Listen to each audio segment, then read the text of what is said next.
மகாஜனங்களே.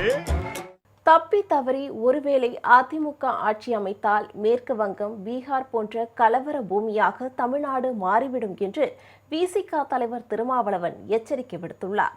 செங்கல்பட்டு மாவட்டம் திருப்பூரூர் சட்டமன்ற தொகுதியில் போட்டியிடும் விசிக வேட்பாளர் பன்னீர்தாஸை ஆதரித்து அமைச்சர் தாமோ அன்பரசன், விசிக தலைவர் திருமாவளவன் உள்ளிட்டோர் வாக்கு சேகரிப்பில் ஈடுபட்டனர்.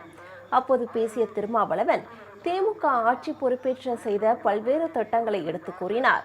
தப்பி தவறி ஒருவேளை அதிமுக ஆட்சி அமைத்தால் மேற்கு வங்கம், பீகார் போன்ற கலவர பூமியாக தமிழ்நாடு மாறிவிடும் என்றும் அவர் எச்சரிக்கை விடுத்துள்ளார். ஒரு தொண்டர்லம் பெற்ற ஒருவரை தான் உங்களிடத்திலே இன்றைக்கு வேட்பாளராக களமிறக்கி இருக்கிறோம். அவரை பற்றி தவறான தகவல்களை திட்டமிட்டு பரப்புகிறார்கள். அவர் மீது அப்படி எந்த குற்றச்சாட்டும் கிடையாது, எந்த வழக்கும் கிடையாது. அவர் ஒரு தொழிலதிபராக இருக்கிறார். மற்றபடி மக்களுக்கு தொண்டு செய்யக்கூடிய உள்ளம் கொண்டவர்.